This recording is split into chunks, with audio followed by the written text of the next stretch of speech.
Hey, welcome back to another edition of The Growth Engine with Tri Salford and Ryan Parshall. How are you guys doing today? Great, I hope. Ryan, what's going on? How are you? It's been an interesting week. We've had a lot of things happening in the news this week, and the biggest thing that's happened with me personally this week is I got flagged on Facebook for posting this beautiful campsite fire that I filmed and then shared it with everybody to show them how peaceful of a time I was having out by the campfire. And uh, Facebook flagged me for copyright infringements on the sound that I was using on the campfire, which was obviously a natural campfire. And I'm thinking somebody recorded the same campfire that I just posted. That's amazing, Facebook. That's amazing. Yeah, I'm loving Facebook's news actually of today, last couple days really, about their AI not being quite ready yet, even though their AI has come out and said that Mark Zuckerberg exploits people. And I'm like, hey, look, man, if your AI is calling you out, maybe your tech isn't far off. I don't know, maybe. So Anyway, it was funny to me whether I don't give a shit one way or the other, but I think it's hilarious. So wow. uh, yeah, this is where we've gotten to, people. uh, yep, yep. well News about your AI that doesn't work. Or it might as well come like a news article written about what somebody said on Reddit. Like, oh, okay, you know, yeah. are we that desperate for news? Really, really? Okay. So, but I know today you and I have a great topic because this is we talk about leadership and we talk about growth, obviously, in the show quite a bit. And you've sort of taken, one of your ideas and now you started sort of fleshing that out a little bit for us today. And it's about visionary CEOs. So lead us in. What do you got on your plate?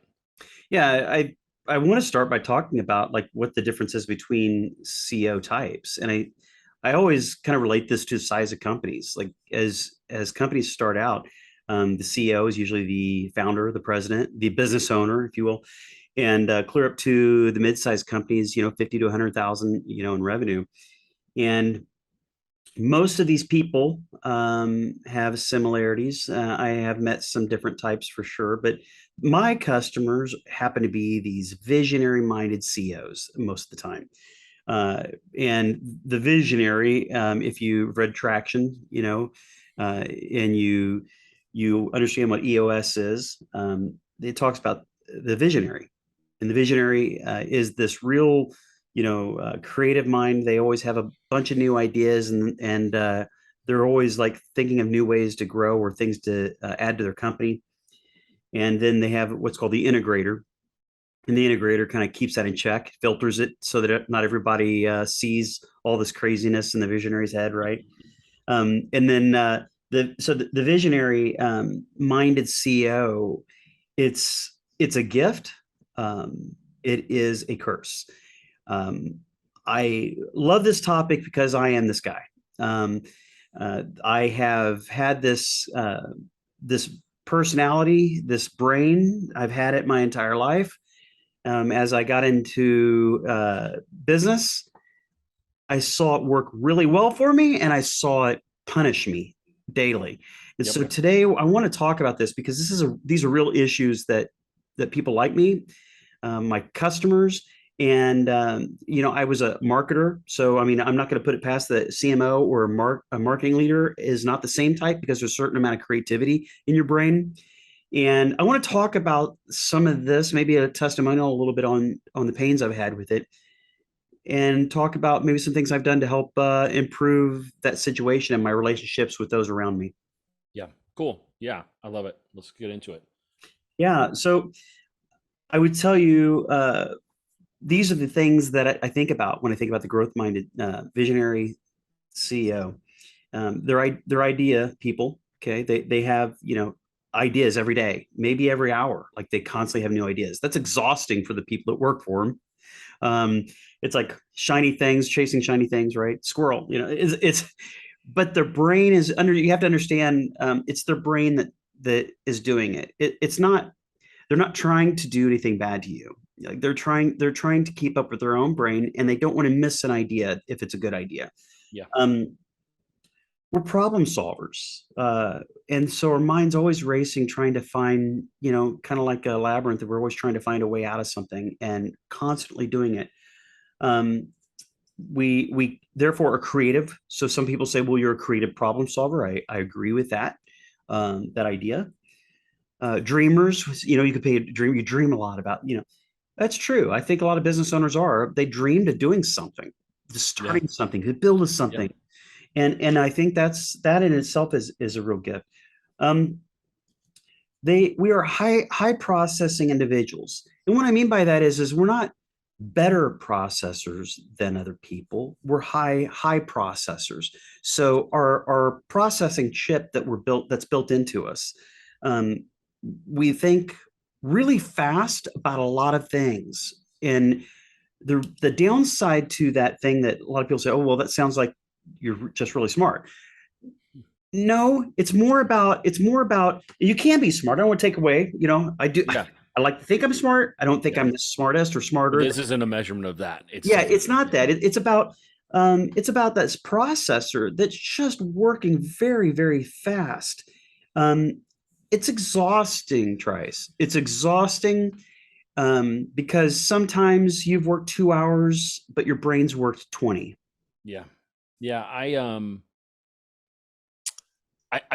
This is not a unique CEO trait. I think people tend, have a lot of personalities, obviously, but I think as you get into higher levels of leadership, it's these kinds of people, especially small business owners. These people are much more common because more entrepreneurs are this way.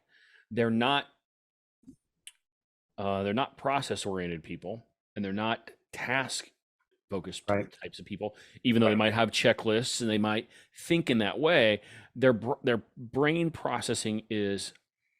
I think a lot of people would think about it like multitasking, right? Like, yes, except a lot of the time it's not task oriented processing. It's just these ideas that are like developing at different stages at all times, and firing on all cylinders. And it's a very unique situation. And I think a lot of people, especially in leadership, the situation sometimes can come off the rails because the leader is moving so fast and thinking of so many ideas and so many possibilities.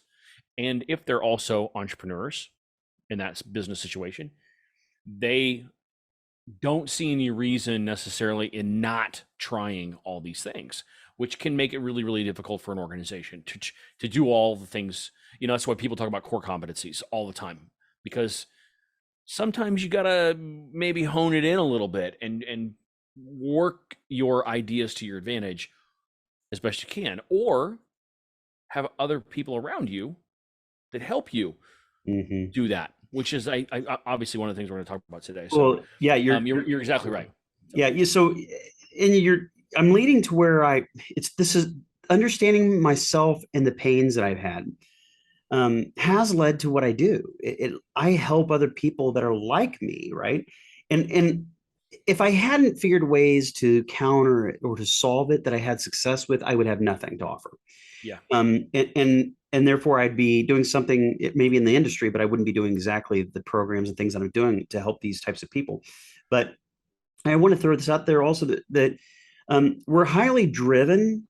Something about our past or childhood, something events along the way or journey, right, has made us highly driven people. So when people look at us, or I'm now us and them, right? Um, yep, when people look at us, um, sometimes it's painful to be around us, because our drive is about change. A lot of times change is scary to a lot of people. yeah, It's offensive that you had a direction and that your team started doing all the work to go down that path, and then you change direction on them. It's offensive Yeah. to do that to people. Yeah. Our processing, our high processor is, it basically comes across sometimes as arrogant because you've already gone so far ahead of a topic and they think that you haven't respected them to hear them out. And it's true, you haven't, but you don't mean to. And that's the thing I would tell listeners at this show. Like, if you work with people like this, or you have a manager or a boss, leader, if you work with somebody like this, they don't mean to be that way. Yeah. And if it comes across, I said use the word mean. If they come across mean, like, oftentimes what you understand is the most passionate people have the biggest hearts, and Yeah. these people are highly passionate. Yeah. It's funny. You're definitely this way. My wife is this way as well. And you both apply it very differently. Obviously, you're both different personalities, different people, but you both have a lot of things going on in your lives, and you have a lot of interests, you have a lot of hobbies, Mhm. and you want to pursue all of them fully, 100% all the time, which is not possible, obviously. Um, Sometimes it means people like this spin out a little bit, and Mhm. other times it Yep. means people like this, just to your example, drag people around back and forth because they their mind's moving so fast. I'll give you a great example of some you did this to me recently, actually. Not the dragging you around part, but just how your mind works. Sorry. So people know you're good. It was not a bad thing. We were talking about one of the companies that you are a broker for that's for sale. It's a marketing company. So you Mhm. and I talk about marketing a lot, obviously. Yeah. And you have already all in a lot of ways self-evaluated this business, how it could be successful with another owner, different direction, resources, whatever, right? And it was a great conversation because I, I think I don't think you're wrong. I don't know you're 100% right either, like I don't know this business at all. But it was interesting because you have already processed all of these things. This is like a month ago. This is like 6 weeks ago, maybe even. And you just put this business on the market like in the last week or 2 weeks. So you've been working on it a while. So you've had all this time to process it, right? And it was really interesting for me to listen to you talk about it because I was like, wow, that's kind of interesting. And to just noodle on the things you're talking about myself, I'm not necessarily a visionary leader, but I spend I'm probably more of an integrator, but I spend a lot of time evaluating as part of my integration, right? And so I take a lot of what you say in a situation like that, and then I go through my process as well because I don't want to move on anything quickly unless I know it's true and I know it's Right. real, right? And so it takes me a little while to noodle on it too. And so it's really just fascinating to be around people who have this trait because it may seem to others like they are moving quickly, too Too, quickly, like, too fast. too Sometimes, quickly. sometimes almost like 100%. I've been told before, you need to, like, you're not thinking through everything. You're not thinking through all the You can't possibilities. possibly be. And Yeah, and exactly. I won't, I don't have the arrogance to say that, well, of course I have. I think there's always something you probably haven't thought about or considered. But on the other side of it, I'm thinking you probably don't understand that I have what I have thought through and how fast I did it. And therefore I have way more, I'm way ahead of it, farther than you can imagine at this point. Yeah, And I'm not, yeah, they're taking well in both sides, right? yeah, Taking they're missing their perspective that the other person has their own process and that they need to go through that as well. And if you're a visionary leader, just knowing that other people haven't caught up to you or maybe have their own process to go through is part of the process, right? You have to be able yeah, to yeah, you're going to get people involved to help you carry it out. They need their own opportunity to sounding board a lot of stuff even if you've already thought about it. yeah. Just to help them feel like they've got some skin in the game. I want to go back to this thing about it not being it can be smart, but I don't, again, I'm not measuring it by smart, but I've worked with enough other leaders that I know it's not just about the processor speed. It can be about the processor and the process, but our minds all absorb data differently or information differently, Hmm. and they go through they kind of go through your brain and different speeds in different ways and different processes before you formulate that answer or what you think about it. Yeah. And I've learned this, that oftentimes I was having failures in meetings because I expected people to give me feedback during that meeting. Yeah. And some topics were big enough for people, enough change for people, that I realized I am probably not going to get it out of these two or three people in this meeting. They really do want some time to process it, to come back Yeah. to formulate a solid opinion. And it's nothing. It's not smart. It's not about intelligence. It's not about anything other than it's how they process that information. And Yeah. so in this case, the visionary minded CEO, they think it through very fast. And the reason why so many of us are business leaders is because if you've ever heard the thing, I don't know where originally started. George Bush actually was the one that was talking about a lot, basically, that making a decision is better than making no decision. Sometimes uh, the that a leader is capable of making decisions. And Yeah. sometimes you have so much on your plate, you have to make them faster than others. And so that does happen. And I think we get measured a lot of times as, well, that was kind of like too fast off the cuff. It was reckless, maybe is the word to use.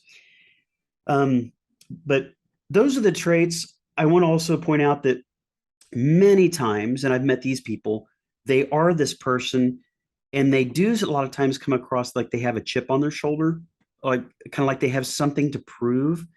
Um, Yeah. Not all visionary minded CEOs are that way. Um, I have always felt like I have something to prove. That's kind of built into me. But I don't think that I am that person that has that chip on their shoulder, isn't listening to others, high amount of arrogance type of person. I've seen those people and I really get turned off by it. And so I try to desperately, like, I try not to ever be that person, right? I'm very aware of it. Um, but I don't want you to say that the vision you are or are not a visionary minded CEO based on you have that thing going on or not. That isn't really a piece of it that makes is the decision maker whether you are or not. Yeah. Yeah. I think that your processing power, or the fact that you process thoughts a lot, isn't a uniqueness to creative leaders or visionary type leaders. It's not. I'm this way. A lot of integrators are more, they tremendous processing power, Yes. and they are the same way. They're thinking about a lot of different things at the same time, and that may not necessarily be good or bad. It's kind of like multitasking. So, but that's not the uniqueness, and that doesn't define whether they're smart or not either. So in both these cases, I think it's the way in which very visionary leaders are very much forward thinking and very much like idea focused. It's why they tend to be a lot of entrepreneurs tend to be this trait. Um, where I think integrators, they're both problem solvers. They're both, in my opinion, they're both problem solvers. They're both high processing type people. They both can be really, smart, stupidly smart, frankly, or not at all and just ridiculous. But I think the uniqueness is that visionary leaders have vision.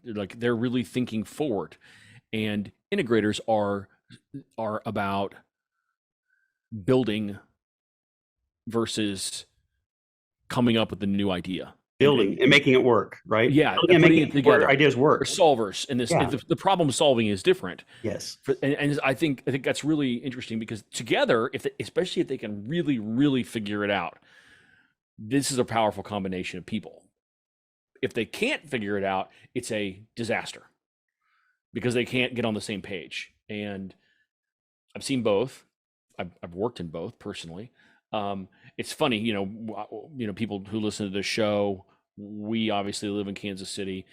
I can think of two really really good examples of organizations in this city who are great mid-sized businesses, millions of dollars, good brands that are both led or have been led by visionary people who the complaint would be they get too far out in front of their skis on some ideas, Yep.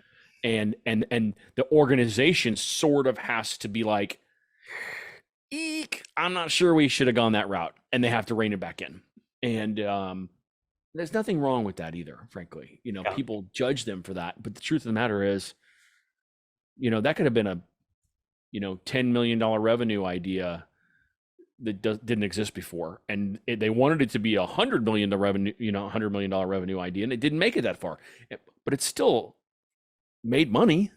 Like Yeah. it's not they didn't fail because this person overthought it or missed the mark. That's not a bad thing. If you got $10 million of reoccurring revenue, even if that's the smallest division in your organization. Oh, so what? Like, man, that's revenue, and you created something. So Yeah. anyway, Yeah. let's talk a little bit more about the Well, challenges here. yeah. I mean, so we kind of hit on them. Uh, the visionary minded CEOs, they're not bad people. They have a different brain for sure. Um, they get perceived a lot of times as bad people, and Yeah. so I'm not doing the poor me thing. This is going somewhere. I'm trying to help out because I had this issue with almost kind of being a railroading type of driven bull like god, and it's Yeah. because I have this not never quit thing. I've been challenged a lot throughout my life, and I figured if I don't become this certain persona, I won't ever get where I want to go or win. And I think that's what kind of like formulated who I was. And then the company, that I was running, the digital agency I was running, you get to a certain size that you've been that persona, and all of a sudden, like you really look around and go, what's my reputation with these people, and how are they perceiving me? And you start to really look at that. And if you're in a company that's had a lot of turnover, you always have to look in the mirror, and start seeing that. Yeah. The issues are how you're perceived is the biggest issues that you're going to have. And the idea that you're visionary and have 100 ideas in a week thing is also bad, because you grew the company with all that vision, and then what you end up with sometimes is, yes, you've grown it, and yes, you have revenue and profits, but if you look at it, it looks like a tangled up rope. It's a tangled mess, and you get to a point where you have to untangle it. You have to make it everything makes sense that you've grown, and you have to undo some things and redo some things and move forward. And this is just the evolution, not just of a company, but it's the Yeah. growth of that person that they've helped found and grow the company, or somebody who's got this company at that mid range where they're ready to go to that next level. Yep. And so that's the main issues. And I want to give some hints on how I started to unravel this to make it work for me. Cool.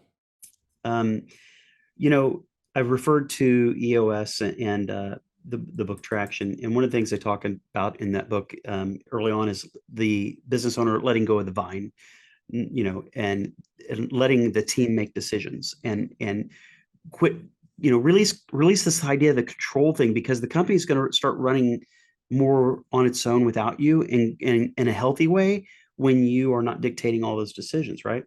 Yeah.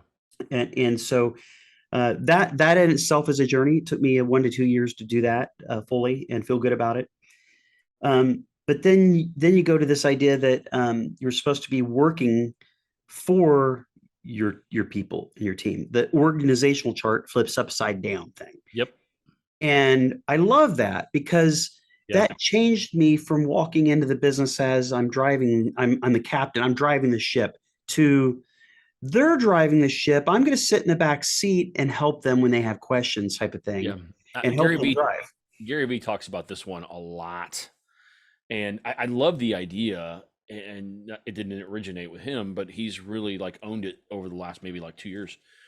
But 100%, I think in leadership, you get to a place eventually where you realize your strategy, your best strategy, the ability to execute, and those two things really come from your team of people, and having good team people, obviously, that's your biggest job, is making great decisions about bringing in the right kinds of people that can add to that mix and help that team, regardless of size, go through that process on their own and come out with great recommendations and executables and things like that, um and that your job really is to help them, and whether that be resources or support or direction a little bit, or feedback or whatever.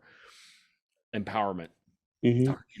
Empowered leadership is the topic 25 years ago that people, it's Yeah. kind of the same idea. And so it's really powerful. I think if CEOs and leaders can live that way, they can still be visionary, right? Like they're, of Yes. course, like of course they can, but they give their people the power to say yes and no on ideas, and to make those ideas their own. How do how do we define this core competency that we think is a new idea, and how do we do it? Is it doable, I or think what do this we need to do it? I think this is the hardest thing for this visionary minded CEO to do. You understand this is against their personality. It's Mm-hmm. against for them to be a listener versus a talker. Yeah. It's exhausting actually, and they have to be this thing where they're this masterful listener is what they tell you got to be. Okay, easier said than done, For sure. because your mind is fighting you. You're going against your core traits as a growth minded visionary to be that person. But if you can frame it that you go into work from every minute that you're there to support your people. It actually, in some ways, it helps slow your processor down. It helps Mm-hmm. slow it down, and you can really change your internal Yeah. mechanisms, if you will, like, and you can then start to be in a place to be able to hear people listen, and then you can, over time, Yeah. you can slowly start to change this thing that was really hurting your abilities as a leader, and gain respect, and really let the team do a lot of what you were doing before. Yeah. And I walk business owners through this every day with my coaching one-on-one and with leadership teams. This is something that's it's real, Oh it's yeah. a challenge, it's hard, and those that get there have peace in the leadership role. They have peace with their lives, not just at work but at home, and they can really gain control and have a lot more happiness as they do so. So it sounds a little bit like fantasy, but I got to be honest. From where I was to where I'm at today is night and day, and I know that people around me have seen that difference. Um, It's interesting. Now I teach process, right? I You do. teach process. We talked. Yeah. You said it, that we're not process driven people. We're not. Yeah. I It's teach counterintuitive process. to your personality, I know, but Yeah, it's I true. teach process, focus. I help hone people, CEOs and business leaders into their ideas, how to frame things and think about them. I teach the things that I had to learn the hard way, that I had to do a lot of research on, and to get really good at, to be able to be the person I needed to be for my people and for the growth of the company. Yeah, I think the best analogy I have to this is, you hear the story often social media or just in general about introverts and extroverts, and how introverts, how exhausting it is for them to be in public, Yeah. to be in social settings, because the stimulus is just everywhere, and it can be overwhelming for them. And social anxiety kicks in or whatever. And this is a great example of how what it's like the other way around. People that are naturally talkers and not listeners, forcing them, teaching them to change the way in which they operate is painful. It's excruciating because they do not want to listen to other people. They know they've got good ideas. They want to figure out how to make it happen. And pausing long enough to let someone else take ownership of an idea and start to make it their own by developing all the executables that you need from a good integrator, obviously, right? Like it's really painful because visionaries often have thought about it so much they feel like they already have all the answers, like True. True. what the process of execution could be, and without getting the people in the room who might be the people who actually do it and letting them have some ownership and also add to the mix to figure out the best possible deliverable. I think the key here is, one, to your point, pause, listen, ask great questions. You know in your mind already all the things you've thought of. Make some notes and ask totally loaded questions about what the answer is of the team. What do you guys think we ought to do in this situation? Or how do you feel like this adds to the mix? Whatever it is. It's a loaded question because you're forcing them to speed up the flushing process to get to where you are.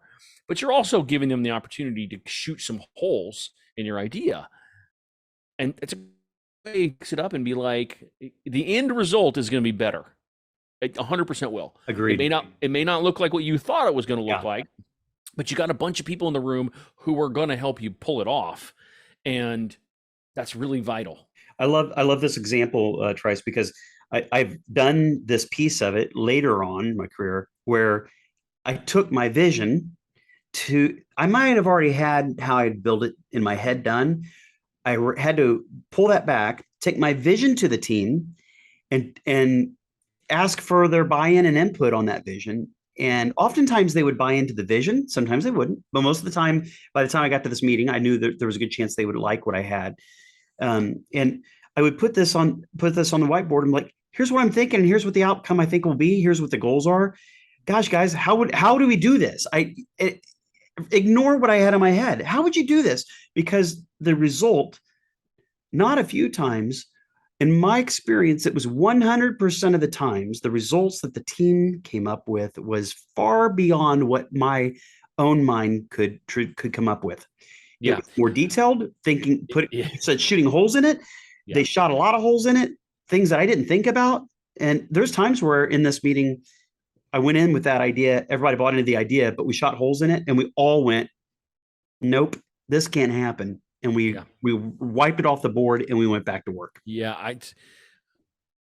Digital marketing is an area where I've, obviously spent a ton of time in the last, 20 years.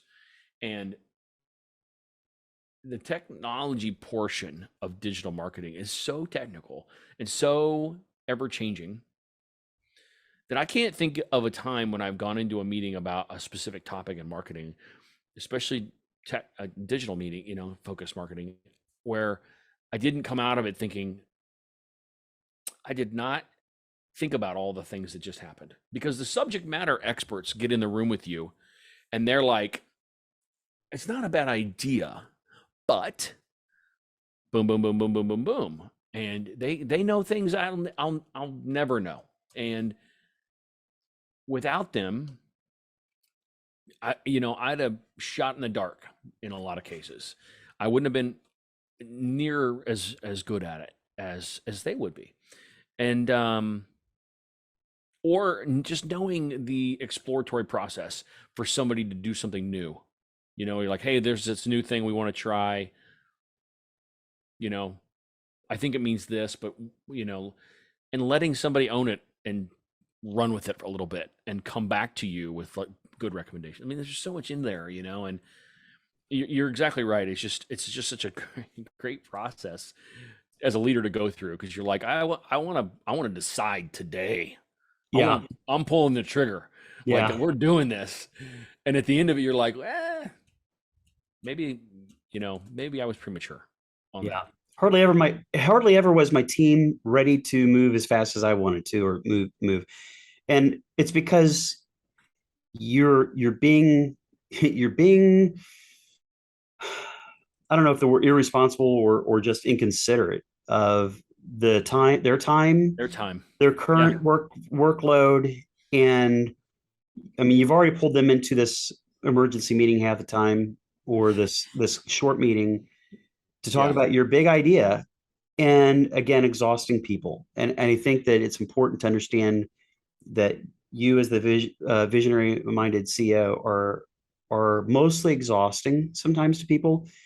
And when you really grasp that piece of it, and you grasp that you work for these people, Yeah. you're supposed to be supportive, not forcing, not out front, right? Um, then then I think that you start to slowly change your behavior, your speak, your listening skills, and you really become a true leader. And you start to change the way that you would define a leader, and the way you look at yourself as a leader over time. Because when you're doing the other thing, you're not leading like you think you are. Yeah. Forcing, you're not Yeah. leading. Yeah. You're convincing people instead of building an idea, truly developing something. You're Mhm. just trying to convince them your way's the right way, and that's not. You know, I mean, even if you're 90% of the way there, you're not 100% of the right all the time. Just not Yeah. possible. So Um, I love this one because I is so often for me it is. I've approached it like, to your point, what you and I, what we have in common is we're both very driven, and we get convinced of an idea.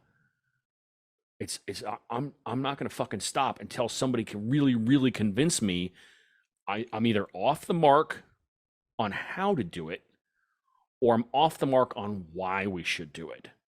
Which is, if I'm off the mark on the why, it's dead. I don't want to. yeah. I'm stopping right there, because that means I can't be right about anything or else. or until I fail, until I do it and fail.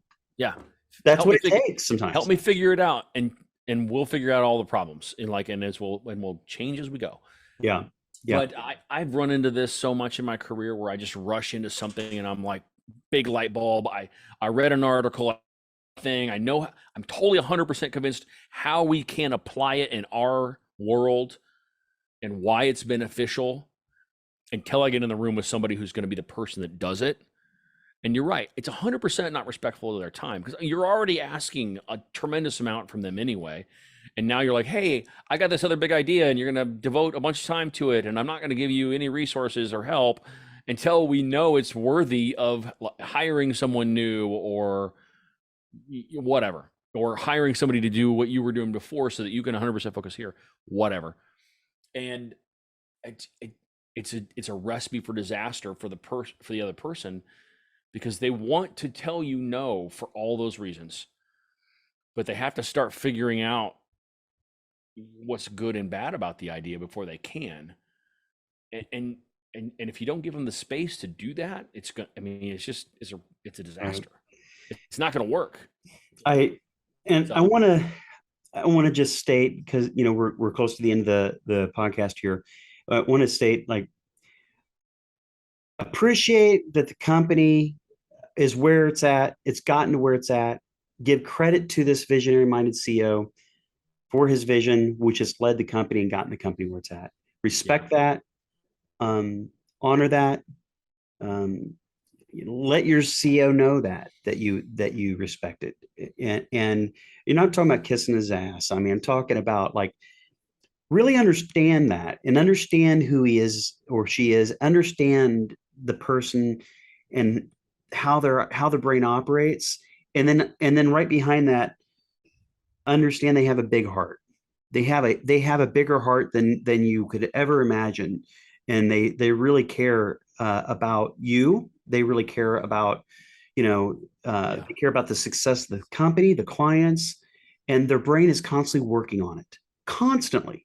Um, so, and the other side of that is CEOs who have this issue would be take these points into consideration strongly.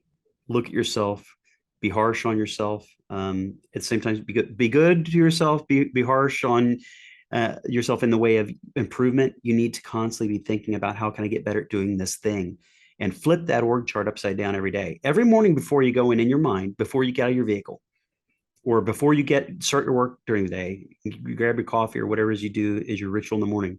Before you start, flip that org chart upside down and then act like in your mind, like you're looking up at it, at all the people in your organization, and just say to yourself, I'm here to help you today.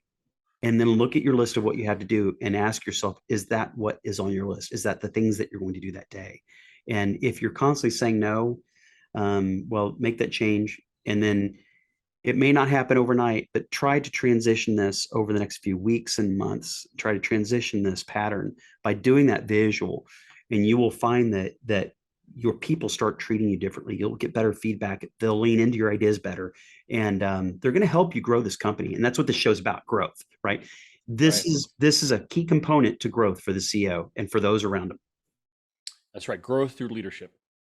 I mean, it's that's your job as the top of the food chain, CEO, business owner in your organization, is figuring out all the best ways in which to get the most out of your business. And being a great leader for others is the single best thing you can do for yourself, frankly, because it means you trust them and you give them the power to tell you no, or to help you and figure out these kinds of things in the right way. The business is going to succeed because of it. And that's ultimately exactly what you just said. That's the goal. So Yeah. yeah, it's a good wrap. Well, we started this with talking about kind of like who this visionary was, and what when they're unaware of who they are, like the things they do and what the challenges they have are. Yeah. And then we talked about this idea of flipping the org chart upside down type of thinking, and really being there as a support for the people, and maybe how to lead and include, right? And there's a stage after this that I want to invite you for the next podcast, for the next episode of the Growth Engine Show. And that stage is the next one beyond that piece of it, which is you trusted your team, they've grown around you and supported you, and you supported them, and your role changes because you've delegated things, and it's now what's next for you.